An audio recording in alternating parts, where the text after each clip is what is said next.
우유를 아침 식사 대용, 단백질, 칼슘의 공급원으로 섭취하시는 분들이 많으실 건데요. 이런 분들은 절대로 우유를 드시면 안 됩니다. 약들약. 안녕하십니까, 약들약의 고약사입니다. 화이팅 먼저 외치고 시작하겠습니다. 화이팅! 자, 오늘 영상은 우유를 이런 분들은 절대 드시지 마세요 라는 주제의 영상입니다. 우유에 대한 데이터를 제가 되게 오래 찾아봤는데 실제로 전문가들마다 의견이 다 다르죠. 어떤 사람은 먹어도 되고 어떤 사람은 도움이 안 되고, 찾아보면 찾아볼수록 되게 아리까리한 게 많아가지고 제가 정리를 한번 하고 말씀을 드리려고 합니다. 자, 결론부터 빨리 말씀드리고 시작하겠습니다.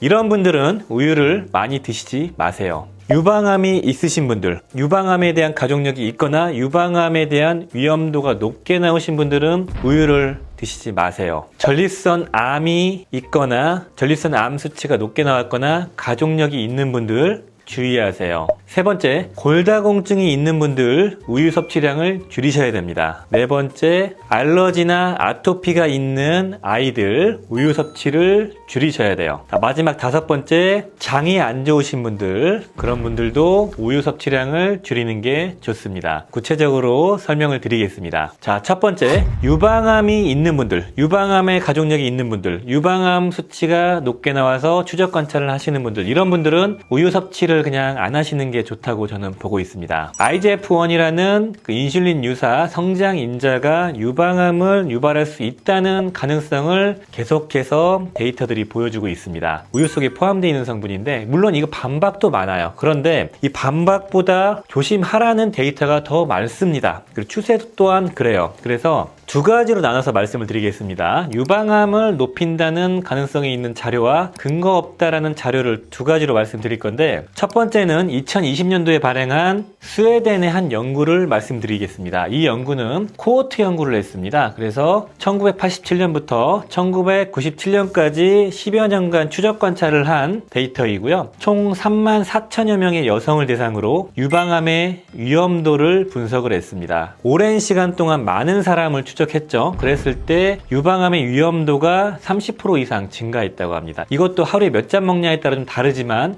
평균적으로 30%라고 하고요. 그런데도 좀 특이하게도 발효 유제품, 치즈나 요거트 같은 경우는 문제가 없었다고 하네요. 이 논문에서는 발효시키는 과정에서 IGF-1이라는 그 성분이 제거가 돼서 그런 것 같다라고 추정을 하고 있습니다. 그리고 두 번째는 2020년도에 나온 논문이고, 이거 미국 자료이고요. 2002년부터 2007년까지 한 5만 3천여 명의 여성을 대상으로 유제품과 그다음에 대두, 콩 섭취에 따른 유방암의 상관관계를 조사한 데이터입니다. 평균 나이는 57세 여성이었고요. 이 데이터의 결론만 놓고 말씀드리자면은 하루에 300ml 정도 이상의 한 컵 우유를 매주 먹은 사람의 여성은 유방암 위험률이 50%나 증가했다고 나와 있고요. 하루에 두세 컵 이상, 되게 많이 마신 거죠. 그런 여성은 최대 위험도가 80%까지 증가했다고 알려져 있습니다. 그런데 콩 관련된, 대두 관련된 제품을 먹었을 때 유방암과의 상관관계가 없었다고 합니다. 자, 그렇다면 이 유방암과 상관이 없다 우유는, 이렇게 나온 자료는 제가 자료를 진짜 열심히 찾았는데 잘 없습니다. 요즘 자료는 없고, 그나마 있는 게 우리나라 자료. 서울대 연구진이 우리나라 여성 9만 3천 명을 추적 조사를 했다고 해요. 우유를 마시면은 유방암 유병률이 22% 감소,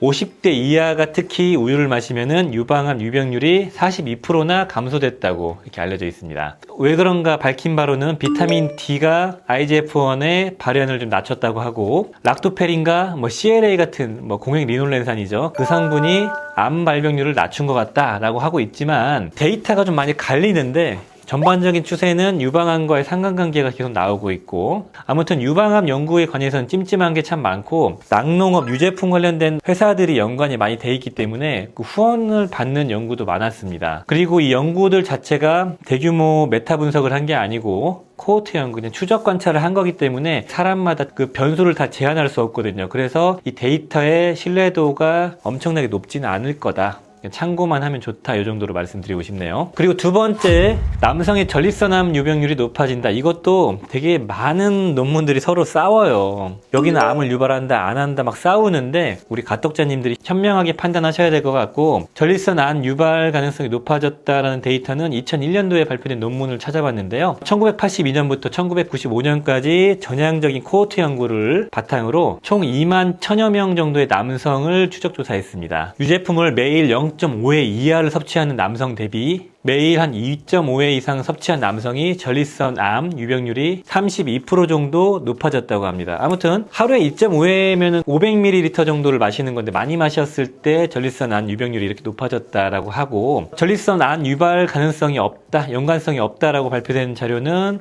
2006년에 발표된 논문인데요. 1988년부터 1998년까지 만여 명의 남성을 이렇게 추적 관찰을 했을 때 나온 결론이고요. 칼슘 섭취량과 유제품의 섭취량, 그리고 전립선암과의 상관율이 전혀 없다, 통계적인 양상이 명확하지 않다라고 결론을 내렸더라고요. 우유와 전립선암과의 상관관계는 유방암보다 훨씬 더 많은 연구들이 서로 대립을 합니다. 제가 찾아본 자료는 더 많았는데 찾아보면 찾아볼수록 암을 유발한다 안 한다가 거의 팽팽하게 맞서고 있어요. 그래서 저 같은 경우는 전립선염이 있거나 전립선암의 위험이 있다라고 얘기하거나 가족력이 있다면 우유를 거의 안 마실 것 같습니다. 자, 그리고 세 번째로 말씀드릴 부분은 골다공증이 있는 분들은 우유 섭취를 주의하셔야 된다는 겁니다. 이 우유는 칼슘의 보고이죠. 한 컵에 칼슘이 한 200ml 이상이 들어가 있는데 하루에 2컵만 먹어도 하루 필요량의 대부분을 채울 수 있는 거죠. 3분의 2 정도를 채울 수 있는 거고, 그런데 왜 우유를 먹으면 골다공증이 위험해지냐 이렇게 물어보시는 분들이 있겠지만 일단 여러 가지 이유가 있고, 이런 동물성 단백질이 들어가 있는 식품들은 혈액의 산성화를 유발해가지고 칼슘을 우리 몸 밖으로 배출시킨다고 하고, 그리고 칼슘과 마그네슘의 비율이 10대 1 정도입니다. 그래서 칼슘이 한 200 들어가 있으면 마그네슘이 20밖에 안 들어가 있기 때문에 이 비율이 너무 차이가 나서 칼슘이 뼈로 못 간다는 거죠. 이 첨부되어 있는 데이터를 보시면은 18년 동안 한 7만여 명의 그 폐경기 여성을 추적 관찰을 했을 때 우유를 일주일에 한 번부터 7번까지 다양하게 먹는 사람들을 대상으로 골다공증성 고관절의 골절의 위험도를 조사한 데이터입니다. 근데 결론적으로 우유를 섭취하는 거랑 이 고관절 골절의 위험도 감소하는 아무런 상관관계가 없었다, 이런 데이터인 거고요. 우유를 많이 섭취하면 칼슘이 많이 들어가니까 당연히 고관절 골절이나 이런 골다공증에 도움이 될 거다라고 추측을 할 수 있지만 좀 트렌드는 좀 바뀌는 것 같습니다. 그럴 수도 있고 아닐 수도 있다는 데이터들이 나오고 있는 거고, 칼슘을 무작정 많이 먹는다고 해서 다 뼈로 가는 건 아니기 때문에 그 점을 알아두셨으면 좋겠습니다. 네 번째는 여기서부터는 약간 더 주장이 갈리는 부분이어가지고 참고만 하시면 좋을 것 같아요. 알러지나 아토피 같은 거나 면역계 질환이 있는 분들, 이런 분들은 조금 우유 섭취를 주의하셔야 된다라고 저는 생각을 해요. 기능학을 하시는 분들이나 미국에 있는 일부 의사들이 주장하는 내용인데, 우유 같은 경우는 어미소에서 나오는 송아지가 먹는 소의 모유거든요. 그렇기 때문에 사람 기준으로 봤을 때는 외부 물질인 거죠. 그래서 이 알러지 반응이나 이런 염증 반응을 촉발할 수 있다는 겁니다. 실제로 우유에 있는 단백질, 락토글로불린, 유청단백, 카제인단백, 이런 것들이 아이들에게 알러지를 유발해서 우유 알러지의 원인이 될 수 있는데, 우유 알러지가 있는 아이가 이걸 먹고 갑자기 쇼크가 와서 사망한 케이스도 있고 그런 것들이 가끔 나오는데 참 슬픈 일이죠. 그럴 정도로 알러지를 유발하는 그런 물질들이 우유에 들어가 있고, 대부분은 문제가 없으실 건데 우리 몸에서 과민 반응이 있는 상태거나 면역계에 문제가 생겼거나 아토피 같은 거나 자가 면역성 질환 그런 게 있는 분들, 그런 분들은 이렇게 외부 물질을 많이 먹을 필요가 없는 겁니다. 괜찮다가도 몸이 문제가 생겼을 때 먹게 되면은 우리 몸에 있는 비만 세포나 면역 세포들이 더 과하게 반응하다 어느 순간 촉발될 수 있는 거거든요. 그래서 알러지, 아토피, 면역계 질환 이런 게 있는 분들은 우유를 섭취 안 하는 게 좋다라는 개인적인 생각을 하고 있습니다. 자, 그리고 다섯 번째, 장이 안 좋으신 분들, 이런 분들도 저는 우유를 좀 권장드리고 싶지 않은 게, 전 세계적으로 한 70% 이상이 그 유당불내증이 있고 우리나라 사람들은 더 높죠. 유당이라는 게 많이 들어가 있고 단백질이나 다양한 성분이 들어있기 때문에 소화에 좀 부담을 주는 게 맞는 거죠. 장이 안 좋은데 이런 우유를 섭취해가지고 장에 더 부담을 줄 필요가 있을까? 이런 생각을 하고 있는 거고, 내가 유당불내증이 있나 없나는 우유를 먹자마자 배가 바로 아픈 사람들은 유당불내증이 심한 거고, 그리고 내가 인지를 못하게 은근하게 영향을 주고 있는 경우, 위장에 부담을 주는 경우도 분명히 있을 거거든요. 그래서 내가 위염이 되게 심하거나 장 트러블이 되게 심한 경우 우유를 굳이 섭취할 필요가 없다는 거죠. 물론 이제 우유가 뭐 대장암을 예방한다는 그런 연구 데이터도 있었고 위염에 좋다라는 데이터도 있었지만 마찬가지로 갈리거든요. 그런데 유당불내증이라는 거는 대부분이 해당되는 거니까 장 트러블이 심한, 특히 뭐 장질환이 있는 분들, 뭐 궤양성 대장염이 있는 분들, 이런 분들은 주의는 하는 게 좋을 것 같습니다. 따라서 제가 자료를 찾아보면 찾아볼수록 데이터가 상반되고, 앞서 말씀드린 것처럼 우유에 대해서 안 좋은 논문이 나와서 연구 결과가 매스컴을 타면 그걸 반박하기 위한 세미나가 열리면서 의사들이나 전문가들이 동원돼서 그걸 덮는 기사가 나오고, 그러니까 이권이 달려있는 거기 때문에 서로 대립되는 게 맞는 것 같아요. 그렇다면 우유를 먹어야 되는 거냐 말아야 되는 거냐, 고약사 네 생각은 어떻게 돼? 이렇게 물어보실 것 같은데, 우유는 우리가 옛날부터 이렇게 각광받고 많이 먹었던 이유는 종합 영양소인 거죠. 우유는 종합 영양소잖아요. 단백질 많고 지방 많고 칼슘 많이 들어가 있고 미량원소 많고 비타민까지 풍부하게 들어있기 때문에, 특히 칼슘과 단백질이 풍부하기 때문에 섭취했던 건데, 우리가 옛날만큼 음식을 못 먹는 것도 아니잖아요. 잘 먹고 있잖아요. 그런데 우유를 굳이 외부 물질을 먹어도 되나? 이런 찜찜함이 좀 있지만 밥을 잘 못 챙겨 먹는 성장기에 있는 아이들에게는 줘도 좋다 이렇게 생각을 하고, 성인들이 우유를 굳이 챙겨 먹지 않아도 된다 이렇게 생각을 하고 있습니다. 좋은 거 많잖아요. 단백질 보충제도 많고 식사도 뭐 많이 하고 계시고, 칼슘 같은 거 필요하시면 그냥 보충제 하나 사 드시는 게 낫지, 좀 찜찜한 부분들이 있습니다. 그리고 우유가 다양한 성분 중에서 칼슘과 마그네슘이 편중되어 있기 때문에 칼슘이 많이 축적되는 석회화 같은 게 생길 수 있는 거고, 찜찜한 게 많아요. 그래서 우유를 섭취하실 거면은 어른들 같은 경우면은 굳이 우유를 드시지 마시고 그냥 발효시킨 뭐 치즈나 요거트 같은 걸 잘 활용하셨으면 좋겠고, 우유를 정말 마셔야 될 분들, 꼭 필요하다, 우유를 끊기 싫다 이러신 분들은 방목해서 목초를 먹고 자란 소의 우유 또는 유기농 인증 마크가 있는 소의 우유를 드시면은 훨씬 좋을 겁니다. 영양소 밸런스가 되게 훨씬 더 좋거든요.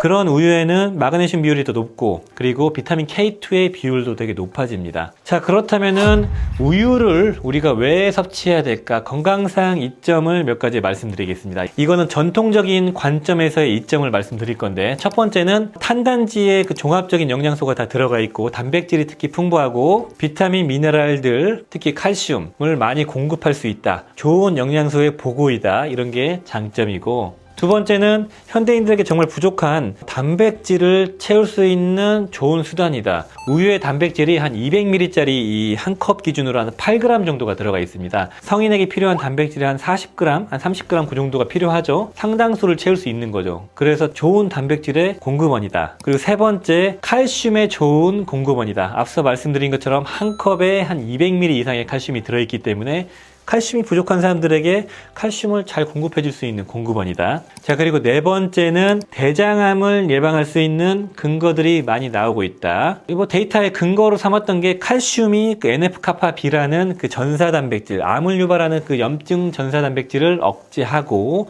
공행 리놀렌산이 들어있어가지고 대장암을 예방했다라고 데이터에 나오더라고요. 그리고 다섯 번째, 락토페린과 이뮤노글로불린, 면역에 좋은 성분들이 많이 들어가 있어가지고 현대인들에게 꼭 필요한, 면역에 필요한 성분을 공급할 수 있다. 이 정도의 이점이 있는 것 같네요. 자, 마지막으로 마무리를 한번 하겠습니다. 앞서 말씀드린 드시지 말아야 될 사람 중에서 첫 번째, 유방암의 가족력이 있거나 유방암이 있는 분들, 이런 분들은 우유 섭취를 좀 자제하시거나 좀 줄이시는 게 나을 것 같고, 나머지 분들은 데이터가 상이하지만 우유를 굳이 많이 먹을 필요가 있을까요? 그러니까 이틀에 한 잔 정도를 섭취하셨을 때는 뭐 크게 걱정하실 필요가 없겠다. 이 정도로 말씀드리고 싶고요. 데이터가 워낙 갈립니다. 서로 반박되는 게 워낙 많고 이권이 걸린 거기 때문에, 그리고 이런 데이터들은 워낙 광범위하게 조사해야 되고 사람마다 변수를 통제하기가 너무 어렵기 때문에 데이터가 정확하게 나오지는 않기 때문에 우리 가독자님들이 판단하실 문제지만 찜찜하신 부분들이 있기 때문에 이 점은 참고하시면 좋을 것 같습니다. 자, 오늘 영상은 우유를 드시면 안 되는 분들을 말씀을 드렸습니다. 도움이 되셨으면 좋아요, 구독 부탁드리겠습니다. 감사합니다. 빠이요.